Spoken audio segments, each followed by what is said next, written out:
출애굽기 21장 12절부터 17절까지입니다. 사람을 쳐 죽인 자는 반드시 죽일 것이나 만일 사람이 고의적으로 한 것이 아니라 나 하나님이 사람을 그의 손에 넘긴 것이면 내가 그를 위하여 한 곳을 정하리니 그 사람이 그리로 도망할 것이며 사람이 그의 이웃을 고의로 죽였으면 너는 그를 내 제단에서라도 잡아내려 죽일지니라. 자기 아버지나 어머니를 치는 자는 반드시 죽일지니라. 사람을 납치한 자가 그 사람을 팔았든지 자기 수하에 두었든지 그를 반드시 죽일지니라. 자기의 아버지나 어머니를 저주하는 자는 반드시 죽일지니라. 아멘. 기도하겠습니다.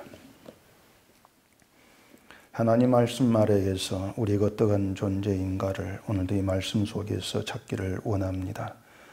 우리가 세상을 바라보면서 우리를 보게 되어지면 우리 인간의 본질을 보게 될 수가 없습니다. 이 시간도 주 앞에 온전히 나와지게 하시고 말씀이 우리의 존재됨을 어떻게 선언하고 있는가를 깨닫는 복된 시간 되게 하시옵소서. 예수님 이름으로 기도합니다. 아멘.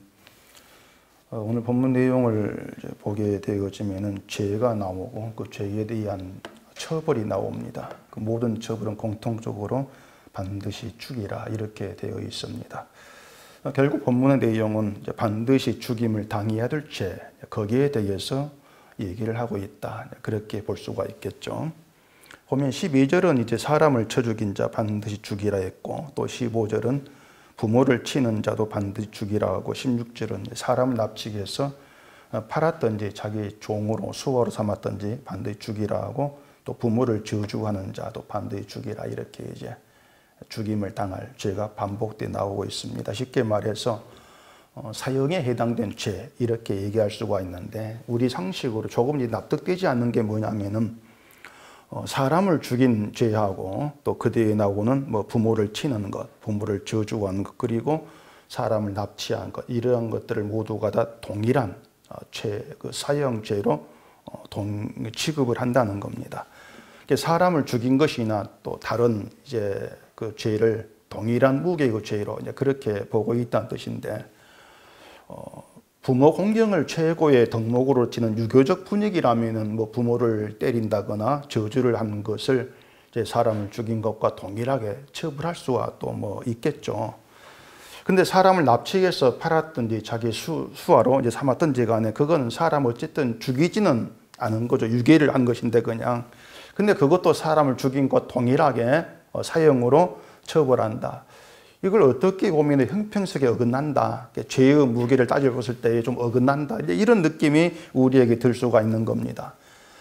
근데 그건 어디까지나 우리 생각일 뿐인 것이지, 어떤 나라가 이제 이런 법을 만들었다 해가지고 왜 그런 법을 만들었나 비난할 수는 없는 거예요. 가령 우리나라가 살인죄보다 존속상해, 유괴 이런 것들을 좀 가볍게 처리하지 않습니까? 당연히 다른 나라는 동일하게 그 죄를 묻고 처벌한다 해가지고 당신들 왜 그래? 비난 못하는 거죠. 법을 세우는 건 그 나라의 고유 권한이에요. 그 나라에 맡겨진 일이기 때문에 비난할 수가 없는 거죠. 우리나라는 살인죄나 부모를 치는 것, 저주한 사람, 또 사람 납치하는 이것을 만약에 다 동일한 죄로 보고 모두가 사형이다. 이렇게 이제 법을 정한다면은, 그 나라는 그런 것이구나. 이렇게 하면 되는 것이지. 그건 공평하지 않습니다. 따질 문제가 못 되는 거죠. 그렇게 보면 법이라고 하는 것은요, 그 나라가 추구한 사고방식이나 또 전통, 문화라는 것도 그 법에 담겨 있다. 이렇게 얘기할 수가 있는 겁니다. 말씀드린 것처럼 부모 공경을 최고의 덕목으로 치는 그런 분위기, 그런 문화의 나라라면은 살인죄나 부모를 치는 것을 동일한 죄로 그렇게 간주하고 사형으로 처벌할 수가 있기도 하는 것이죠. 그런 점에서 이스라엘은 그냥 하나의 국가가 아니고 하나님이 세운 나라입니다.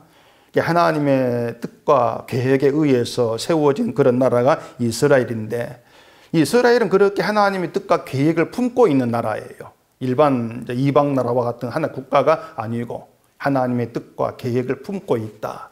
이렇게 이제 봐야 되는 것입니다. 하나님이 그렇게 이스라엘을 세우시고 그 이스라엘에게 법을 주시는 것이죠. 근데 하나님 그 이스라엘에게 이제 법을 주시는 이유가 인간이 법을 세우는 것과는 취지가 다른 겁니다. 인간이 법을 세우는 것은 하나 그 국가를 형성했을 때에 그 국가 질서를 위해서 법을 세우는 거죠. 법을 만들어 가지고 어떤 악한 일을 금하고 이렇게 해야만 질서가 유지가 되죠. 근데 하나님께서 이스라엘에게 법을 세워주시는 것은 단지 이스라엘이란 국가의 질서를 유지하기 위한, 그래서 어떤 그 좋은 사회로 만들기 위한 그런 취지가 결코 아니라는 겁니다. 만약에 하나님이 질서를 유지하기 위해서 법을 주신 것이라면은 하나님이 직접 법을 만들어서 줄 이유가 사실 없어요. 모세 불러다가 모세에게 자 너희가 법을 만들어 가지고 이스라엘을 잘 유지해봐라 이렇게 지시하면 되는 겁니다. 이스라엘 애굽의 종으로 있을 때에 애굽의 법에 의해서 이제 그들도 순종을 해 법을 지켰겠죠. 그러면은 애굽의 법을 그들이 알고 있는 거예요. 이러이러한 법을 세워야만이 그 나라가 잘 질서가 유지될 것이다. 법을 알고 있는 것입니다. 그러면은 이스라엘에게 너희가 법 세워 이렇게 하면 될 것인데, 근데 하나님이 법을 이제 세밀히 만들어 가지고 이스라엘 주시는 거예요. 법을 만들어 가지고 이렇게 하나님께서 이스라엘에게 법을 만들어 세우시는 것은 그 법을 통해서 어떤 하나님의 그 뜻과 계획을 이스라엘에게 담아 놓으시는 것입니다. 나는 너희가 이러한 민족, 이런 나라가 되기를 원한다. 그 뜻을 법에 담아가지고 지금 주고 계시는 거예요. 그래서 그 이스라엘이 하나님 법으로 인해서 세상과 다른 나라로 드러나기를 원하는 것이 하나님의 뜻이고 계획이다. 이렇게 봤을 때에 이 법이라고 하는 것은 하나님이 좀 잘 지켜봐라. 이런 취지로 주신 것은 아니라는 겁니다. 일단 본문에 뭐 하나님의 법을 보면은 무섭다는 느낌이 들어요. 참 무서운 법이다. 사람을 쳐 죽인 자는 반드시 죽이라 하는데 뭐 사람을 죽였으니까 이제 사형으로 자기도 죽어서 그 벌을 받는 게 당연하다. 이렇게 우리는 볼 수가 있는 겁니다. 그런데 부모를 치는 것이나 부모를 저주하는 것도 죽여라. 이렇게 하는 것은 이건 전혀 어떤 사정을 봐주지 않는 이런 그 무서운 법이라는 생각이 들게 하는 겁니다. 사람이 부모를 때리는 것이 뭐 자주 있는 것은 아니고 그건 포악한 일이니까 이제 그건 우리가 제게 죽은 알지라도 부모를 저주하는 건 상황에 따라서 얼마나 그럴 수 있는 문제가 되는 거예요. 부모를 저주한다는 것은 가령 부모가 자식을 학대한다거나 또 괴롭힌다거나 또 부모 가난해 가지고 자식이 또 고통을 받을 때에 부모가 없으면 좋겠다는 그런 생각이나 또 부모가 죽었으면 좋겠다는 이런 생각을 할 수가 있는 겁니다. 또 홧김에 그런 말이 나올 수도 있는 거예요. 그리고 이 저주한다는 것을요, 그냥 부모를 향해서 죽어버려라, 뭐 지옥에 나가라, 어떤 이런 욕을 하는 그런 개념으로 생각이 쉬운데, 그 저주한다는 거 그렇게만 우리가 생각할 문제가 아니에요. 그 저주를 한다는 것은 그 부모를 하찮고 시시한 존재로 여긴다는 겁니다. 그게 다 포함이 된 그런 내용이 되는 거예요. 그래서 부모가 돈이 없다거나 힘이 없다거나 하면은 자식은 자기 부모를 시시하게 볼 수가 있는 거죠. 그러니까 그런 것까지 다 저주에 포함이 되어서 이해가 돼야 돼요. 부모가 좀 별것 아니구나. 이런 시각들. 그런데 이제 그런 상황들은 전혀 고려하지 않고 그냥 부모를 치거나 저주하면은 반드시 죽이라는 것이 하나님 법으로 이렇게 주어져 있다는 얘기입니다. 이걸 보면은 하나님의 법이라고 하는 건 결코 인간 사정 상황을 고려하지 않은 그런 법이다. 정상 창작이라는 것이 없는 게 하나님 법이라고 하는 거예요. 그렇게 봤을 때에 하나님 법은 인간을 위해서 세워진 그런 법은 아니다는 겁니다. 인간을 위한 법은 아니에요. 법을 잘 지키면 내가 복을 주겠다는 이런 의미로 세워진 법은 결코 아닌 게 돼요. 이런 점에서 유대인들은 하나님 법을 받은 유일한 민족이라 이렇게 스스로 자부를 하고 살았지만은 사실 유대인들은 법을 준 하나님의 그 취지와 뜻도 알지를 못했고 자기 생각대로 법을 받아들이고 해석하고 지키려고 했을 뿐이라고 하는 겁니다. 법의 취지에서 벗어난 게 유대 민족인 거예요. 근데 하나님이 준 법을 잘못 이해하고 잘못되게 해석하는 것은 유대인만이 아니고 지금의 하나님 믿는 기독교인들도 다르지가 않는 겁니다.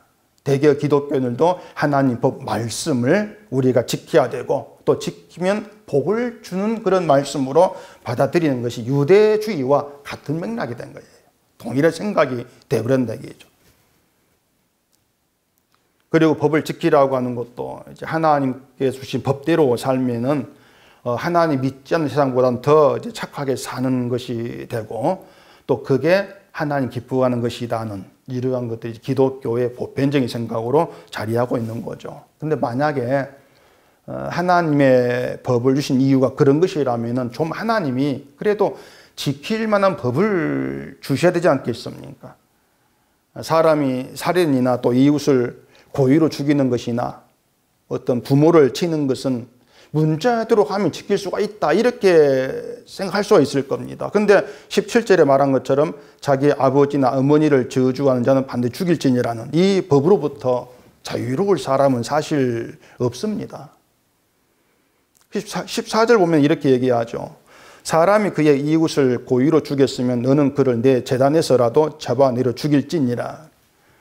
사람을 고의로 죽인다는 것은 죽일 작정을 하고 죽였다. 계획적인 죽임이다. 이런 의미가 되겠죠. 죽일 작정을 하고 죽였으면 복수를 하기 위한 거예요.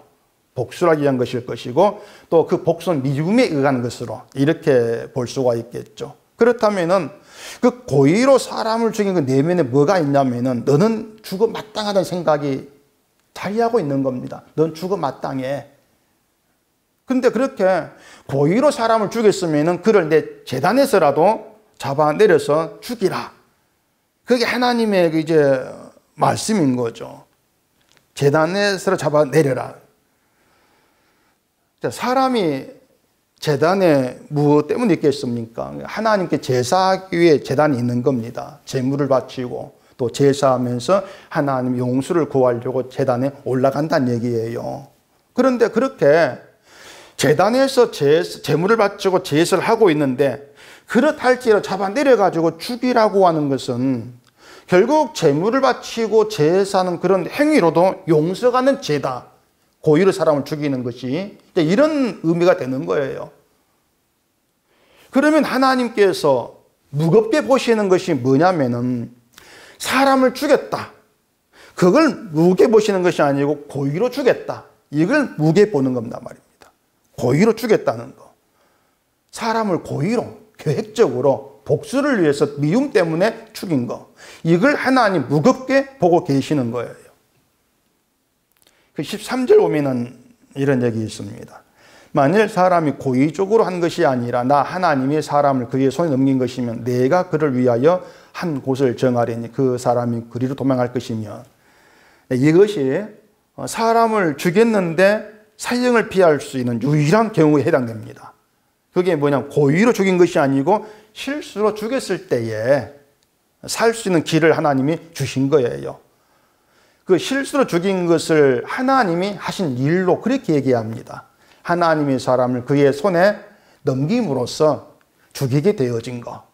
이것이 이제 고의가 아닌 실수로 죽인 거. 이렇게 얘기하고 있는 거죠. 그런 경우에는 자기 계획이 아니고 결국 하나님에 의해서 죽이게 된 그런 경우에 해당이 되는 것이기 때문에 하나님 그 사람에게 정하신 한 곳을 정해서 거기 도망가면 살 수 있게 만듭니다. 그 정하신 한 곳이 도피성이에요. 도피성.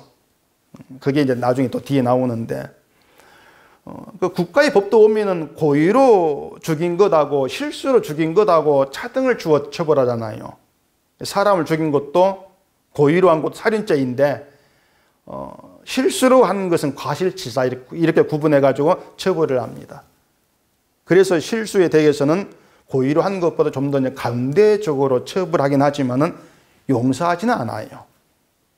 실수를 죽였다 할지라도 실수라 해도 그 실수에 대한 책임을 묻는 게 하나의 국가의 법인데 하나님은 실수에 대해서는 용서한다는 겁니다. 여기엔 이런 의미가 있는 거예요. 자, 고의로 한 것은 사람의 계획을 세워서 한 사람의 한 일이 된단 말입니다. 사람이 한 일. 근데 고의적이 아니고 하나님의 사람을 그의 손에 넘긴 것이라면 하나님이 하신 일이 돼요. 이걸 하나님은 차등을 두어가지고 다르게 보신다는 얘기입니다. 자, 그러면은 고의로 사람을 죽였다는 것이 어떤 의미가 되기 때문에 그 사람을 제단에서 잡아내려가 죽이라 이렇게 이제 말씀하느냐고 하는 거죠. 고의로 사람을 죽였다고 하신 뭐냐면은 사람으로서 주제에 넘은 행동을 했다 그 뜻이에요. 주제 넘은 행동이다. 사람이 자기의 주제를 넘어서 교만하게 행동한 거, 이게 고의로 사람을 죽인 거, 거기에 포함이 되는 거, 속성이 포함이 되는 거예요. 우리가 잘 아는 예수님 말씀이 있습니다. 마태복음 7장 1절에 있는데 비판을 받지 아니하려거든 비판하지 말라. 너희가 그 비판으로 너희가 비판을 받을 것이요 너희가 헤아리는 그 헤아림으로 너희가 헤아림을 받을 것이니라. 그렇게 말씀했죠. 자, 우리가 예수님의 용서 아래 있습니다. 이건 이스라엘도 다르지가 않아요. 물론 이 구약엔 예수가 없지만은 그 당시에 있었던 게 제사가 있습니다. 제단에서 제사를 드리겠죠, 하나님이. 그렇게 제단에서 제사를 드리는 것이 이스라엘이 하나님의 자비에 의한 용서 아래 있다. 그 뜻이 되는 거예요. 그러니까 우리 입장에서 보면은 우리가 예수님의 용서 아래 있다는 것은 그 예수님의 용서 안에서 우리 죄를 묻지 아니하는 뜻인데, 우리가 죄가 없어가지고 죄를 묻지 않은 것이 아니지 않습니까? 죄가 있음에도 불구하고 그 죄를 예수의 피로 다 덮으시고 죄에 대한 책임을 우리에게 묻지를 않는다 그 뜻이란 말이에요. 죄가 있는데 묻지를 않으시는 거죠. 그래서 신자가 그 예수님의 피의 은혜를 정말 귀하게 여긴다면은요, 그것은 뒤집어 얘기하면은 자기의 죄의 무거움을 본다 그 뜻입니다. 내 죄의 무거움을 봤을 때에 예수의 피 은혜가 귀하게 그렇게 다가오게 되어져 있습니다. 그러면은 이스라엘의 제단에서 제사 드리는 것이 하나님의 자비 아래에 있는 그런 의미라고 했는데, 그 제단서 희생의 제물이 흘리는 피가 그 제물 바치는 그 사람의 죽음을 대신 보여주는 거예요. 제물 바칠 사람은 죽어야 죽을 죽음을 희생 제물 대신 받고 있는 것이죠. 따라서 예수의 피의 은혜를 아는 것과 동일하게 이스라엘이 하나님의 그 자비와 은혜를 제단서 그들이 알게 되어진다면은 그 제단서 제물이 죽어나가는 것, 태워지는 것, 이걸 보면서 내가 죄 가운데 있음, 내가 죄 가운데 있는 것과 내가 저 제물을 모처럼 죽어야 될 존재, 이렇게 봐야 한단 말입니다. 그 자기를 알아야 되는 거예요. 그러니까 이 내용들이 지금 의미하고 있는 것이 뭐냐면은 하나님과 인간 사이에 제물의 피가 없었다면은 모든 인간은 심판을 받아야 될 저주의 존재일 뿐이다. 그 선언인 것이에요. 제사가 없고 제물이 없다면 모든 인간 저주를 받아야 돼요. 따라서 그런 인간은 이웃을 판단할 자격이 없다는 얘기입니다. 판단 자격이 없어요. 근데 고의로 사람을 죽였다고 하는 것은 사람을 내가 판단하는 거예요. 너는 죽임을 당해야 될 존재. 내가 판단해서 내가 그를 처벌을 하고 있는 것이죠. 어떤 사람도 모든 사람이 심판을 받을 입장이 있는 것이지 누군가 심판할 입장이 있는 것이 아닌데 고의로 죽인 것이 바로 자기가 그렇게 심판 아래 있다는 것을 보지 아니하는 그 의미가 되는 거예요. 그걸 하나님은 무겁게 그렇게 보신다는 얘기입니다. 자기가 심판 아래 있는 존재이다. 이걸 보지를 아니하는 것. 이걸 무게 보시는 거예요. 그러니까 저주 아래 있는 인간으로서는 고의로 사람을 죽인다는 것이, 복수를 한다는 것이 주제에 넘은 일이다. 판단도 주제 넘은 일이다. 하나님은 그걸 미워하신다. 이런 의미가 되어지는 겁니다. 왜냐하면 그런 행위가 하나님의 자비하심 때문에 내가 존재합니다. 이걸 무시하는 게 되기 때문에 그래요. 그래 예수님이 비판하는 그 비판으로 비판을 받을 거다. 이렇게 말씀하지 않습니까? 예수께로부터 비판을 받게 되어진다는 얘기, 자기 비판으로 인해서. 마태복음 7장 11절에 또 이런 얘기가 있습니다. 거룩한 것을 개에게 주지 말며 너희 진주를 돼지 앞에 던지지 말라. 그들이 그것을 발로 밟고 돌이켜 너희를 찢어 상하게 할까 염려하라. 이것도 우리가 잘 아는 내용인데, 예수님께서 개, 돼지 이렇게 그 취급한 존재가 누군가 하면은요, 거룩한 거, 귀한 진주의 가치를 알아보지 못한 자들, 이들을 개, 돼지로 이렇게 비유하고 있는 겁니다. 여기서 말씀되어진 거룩하다고 하는 건 하나의 용서예요. 용서가 거룩한 것이고 진주처럼 복된 가치 있는 것으로 지금 말씀되고 있는 것이죠. 근데 그런 하나님의 용서의 가치를 알아보지를 못하면은 그게 어떻게 나오냐면은 이웃을 비판하면서 자기 잘남을 드러내는 곳 나와줄 수밖에 없더란 얘기입니다. 이런 사람에 의해서 하나님의 거룩한 용서가 무시되고 짓밟힌다는 것이죠. 그들을 예수님은 개, 돼지다 이렇게 취급을 해버리는 겁니다. 그래서 이웃을 고의로 죽였다는 것이 이런 의미로 지금 해석이 되고 있는 거예요. 그렇게 보면은 이웃을 판단하고 비판하고 헤아리는 것도 이웃을 고의로 죽인 것과 맥락이 같아버리는 것이죠. 다르지가 않은 거예요. 예수님이 이웃을 미워하는 것도 살인으로 해석이 있지 않습니까? 그렇기 때문에 반드시 죽임을 당해야 될 죄에 있어서 우리는 지킬 수가 있다고 할 수가 없다는 얘기입니다. 로마서 2장 한번 찾아보십시오. 로마서 2장 1절. 그러므로 남을 판단하는 사람아 누구를 막론하고 내가 핑계하지 못할 것은 남을 판단하는 것으로 내가 너를 정죄함이니 판단하는 내가 같은 일을 행함이니라. 이런 일을 행하는 자에게 하나님의 심판이 진리대로 되는 줄 우리가 아노라. 이런 일을 행하는 자를 판단하고도 같은 일을 행하는 사람아 내가 하나님의 심판을 피할 줄로 생각하느냐. 이 바울의 말은요, 우리가 이웃을 판단을 하게 되면은 그 판단이 증거물이 되어가지고 오히려 판단은 자기가 정죄를 받고 심판을 받는다. 그 뜻의 말이 되는 거예요. 그러니까 이 바울의 말은요, 도덕적으로 이웃을 판단하는 나쁘다.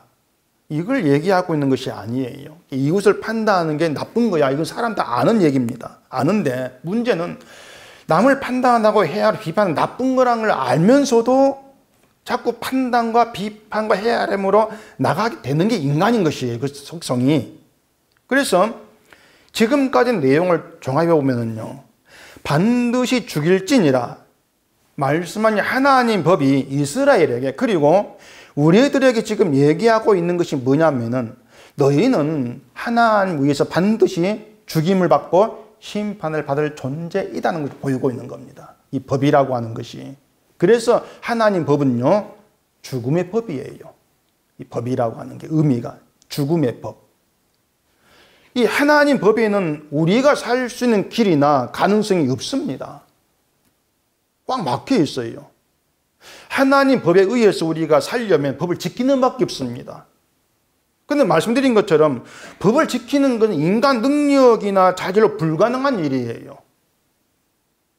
따라서 인간은 저주의 존재라는 걸 선언하는 것이 하나님 법이에요.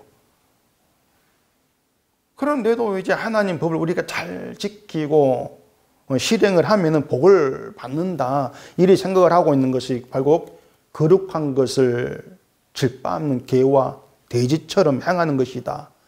그게 예수님의 말씀이었던 것입니다. 신자는요, 하나님께서 뭘 원하시고 뭘 기뻐하시는가 여기에 분명히 초점을 두셔야 됩니다. 내가 생각할 때 이게 옳다, 전혀 중요한 게 아닌 겁니다. 오히려 내 생각이 이게 옳은데 이것이 우리를 하나님 기뻐하시면서 멀어지게 만들어버려요. 내가 생각할 때 이게 아니고 하나님의 생각이 뭘까를 아는 게 중요한 겁니다. 그리고 하나님의 생각은 하나님 말씀을 통해 우리가 알아갈 수가 있습니다. 하나님 말씀이 하나님의 뜻과 생각을 우리에게 전달하는 계시예요. 계시로 다가오는 것이죠. 하나님이 세우신 법도 거기에 해당한단 말입니다.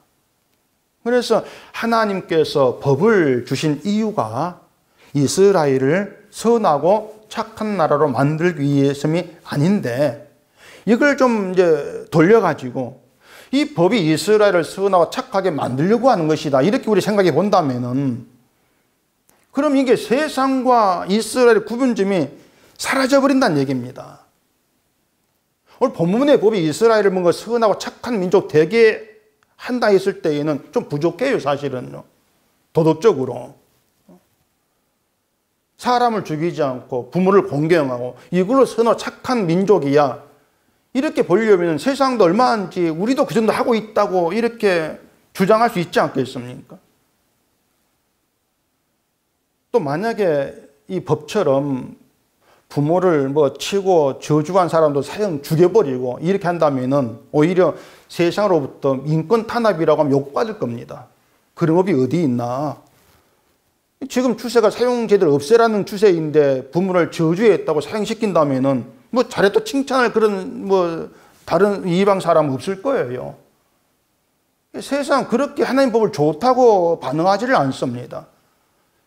그래서 하나님 법을 준 이유부터 우리 잘 좀 정리를 해야 되는데, 법을 잘 지키는 하나님 백성이 되라는 그 뜻은 하나님께는 애당초부터 없다는 거, 이걸 분명히 할 수 있어야 돼요.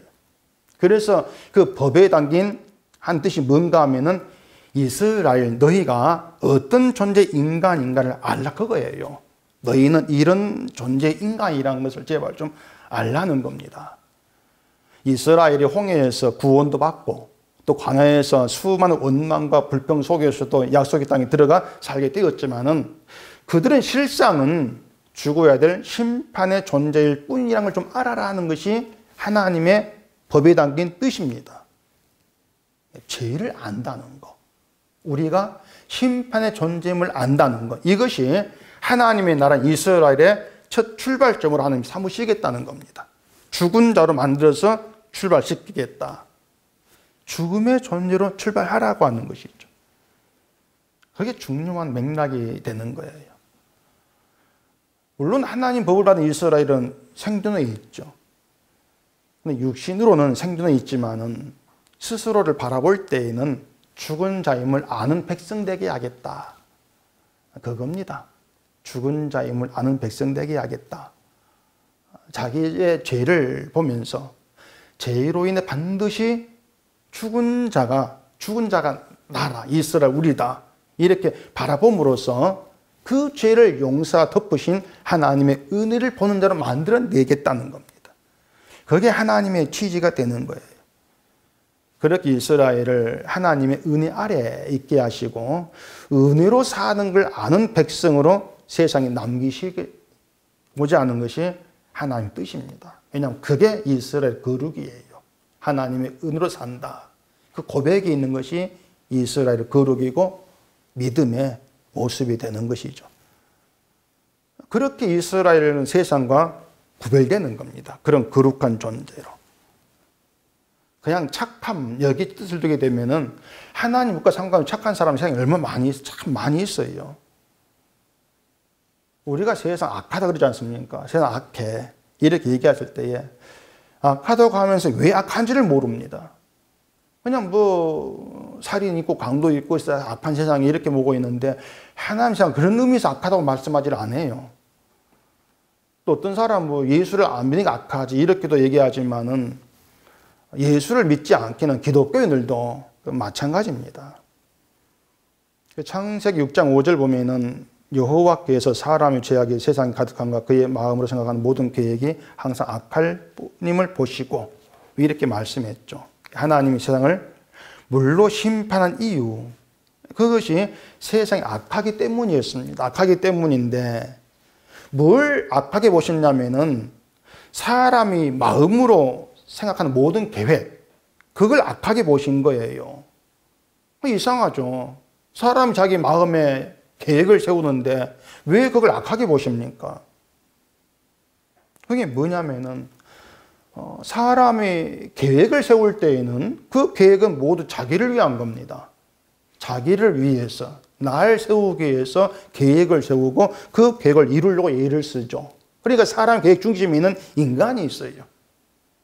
내가 계획을 세우고 그 계획을 이루기 위해서 신을 부르기도 하고 모든 노력과 힘을 다하고 살아갑니다. 그러니까 사람 마음에 하나님의 뜻이라고는 없어요. 내 뜻만 있는 거예요. 하나님은 그걸 악하다 이렇게 보신단 말입니다. 그걸 악한 것으로 보는 거예요. 그렇기 때문에 지금의 우리가 세상을 악해 이렇게 말하려면은 그처럼 자기를 위해 계획을 세우고 하나님 뜻보다도 자기 계획을 이루기 위해서 하나님을 찾고 예수를 찾는 모든 걸 가지고 악하다 이렇게 봐야 돼요. 그게 세상을 제대로 본 거예요. 그랬을 때 자연히 우리도 악한으로 규정이 돼요. 그냥 우리도 내 계획을 세우고 내 계획을 살아가지 않습니까? 내 속에 내가 중심이에요. 그렇다면 나를 포함해서 이 세상 악한 것이구나. 이 때문에 세상은 심판을 피할 수가 없는 것이구나. 그걸 알 수가 있는 거죠. 그런 우리 현실, 늘 우리가 예수를 말하면서도 내 중심은 내가 있고 그걸 우리 잘라보지를 못한 내 무능함 이걸 보면서 그것 때문에 마음이 아파하고 답답해하는 이걸 회개라 그런단 말입니다. 그 문제 때문에 예레미야 4장 22절에 선제 이런 얘기를 했습니다. 내 백성은 나를 알지 못하는 어리석은 자요 지각이 없는 미련한 자식이라. 악을 행하기에는 지각이 있으나 선을 행하기에는 무지하도다. 이게 예레미야 선지자의 한탄이었는데 이 한탄이 우리 한탄으로 나와줘야 된단 말입니다. 내가 지각이 없는 미련한 자식이고 선을 행하기에 무지한 존재밖에 지나지를 않는구나. 그 한탄이 있어져야 되죠. 그래야만이 이런 나를 위해서 예수를 보내신 하나님의 심정을 알게 되는 것이고 그 예수님의 십자가 죽으심에 드러난 하나님의 은혜와 긍휼이 얼마나 큰가 하는 것을 우리가 조금이나마 알게 되어지지 않겠습니까? 내가 무지한 자다. 나에 대한 한탄이 살아있을 때 그때 그런 나를 위해 예수 오셨다는 게 그게 은혜로 다가와지는 거예요. 때문에 하나님의 은혜를 아는 신자라면요, 그 분명히 자기를 자각을 합니다. 내가 무지한 자, 어리석은 자, 선을 행하게 무지한 자 자각을 해요. 그러한 신자가, 그러한 사람이 뭔가 법을 지켜가지고 법을 지킴으로 내가 복을 받겠고 여호와를 기뻐하겠고 이러한 생각을 할 수가 없게 되어지는 거죠. 그래서 신자가 누구냐면요, 예수님의 십자가 앞에 나오게 되었지만 늘 내가 죽은 자임을, 무지한 자임을 고백하게 되어지는 그게 신자입니다. 그렇게 죽은 자로 주님 앞에 나왔을 때에 그때 예수의 피가 내 생명이다. 그런 깨달음이 믿게 되어지는 거예요. 예수의 피가 나의 전부의 생명이다. 바로 이것이 하나님께서 죽음의 법을 주셔서 우리로 하여금 알게 하시는 은혜의 세계예요. 마태복음 6장에서 공중에서도 들에 뵐까봐도 하나님이 기르신다 말씀했지 않습니까? 하나님의 은혜로 존재한다 그 뜻이잖아요. 근데 하물며 공중의 새보다 들의 백합보다 더 귀한 우리를 하나님이 기르지 않겠냐고 하는 겁니다. 그처럼 우리가 지금까지 살아온 것은 하나님의 은혜가 동원된 결과입니다. 우리에게 늘 은혜가 동원되어서 은혜가 우리를 집어넣기 때문에 우리가 지금까지 살아온 거예요. 그리고 그 은혜 밑바닥에 뭐가 있냐면은 반드시 죽임을 당해야 될 죄의 존재는 내가 있습니다. 반드시 죽이라. 그런데 실상이 밑바닥에 깔려 있는 거예요. 그런데 실상 위에 은혜가 덮여졌기 때문에 지금까지 나와지게 되어진 겁니다. 그걸 속에 품고 있는 그게 신자라 그 말이에요. 성경부터 보십시오. 로마서 8장 5절. 육신을 따르는 자는 육신의 일을, 영을 따르는 자는 영의 일을 생각하나니 육신의 생각은 사망이요 영의 생각은 생명과 평안이니라. 육신의 생각은 하나님과 원수가 되나니 이는 하나님의 법에 굴복하지 아니할 뿐 아니라 할 수도 없음이라. 육신에 있는 자들은 하나님을 기쁘시게 할 수 없느니라. 많이 들어본 그런 내용이죠. 육신의 생각은 사망이다. 영의 생각은 생명과 평안이다. 이렇게 바울이 얘기합니다. 육신의 생각이 왜 사망인가 하면은 하나님 법에 굴복하지 않기 때문이라고 말합니다. 하나님 법에 굴복하지 아니한다. 그런데 하나님 법에 굴복하지 아니한다. 이게 뭐냐면요. 내가 그 법을 지키고 실천하겠다는 것이 법에 굴복하지 않는 거예요. 의미가 반대가 돼요. 대개 기독교인들은 법에 굴복하지 않는 것을 법을 안 지키는 거 얘기합니다. 이게 법을 안 지키기 맞는데 그 생각이 달라요. 법을 안 지키는 것을 그 법의 문자대로 실행하지 않는 걸 안 지키는 거 이렇게 얘기하는데 진짜 법을 안 지키는 게 뭐냐면요. 법의 취지, 하나님께서 법을 준 취지를 안 사는 겁니다. 그게 법을 안 지키는 게 되는 거예요. 굴복하지 않는 거예요. 자, 얘기한 것처럼 하나님 법의 취지는요, 반드시 내가 죽어야 될 죄인임을 알게 하는 것입니다. 그게 법의 취지예요. 그런데 내가 죄인임을 알기보다도 내가 법을 잘 지켜가지고 여호와를 기쁘게 하고 볼 받겠다. 이런 발상 나온다면 그게 법에 굴복하지 않는 거죠.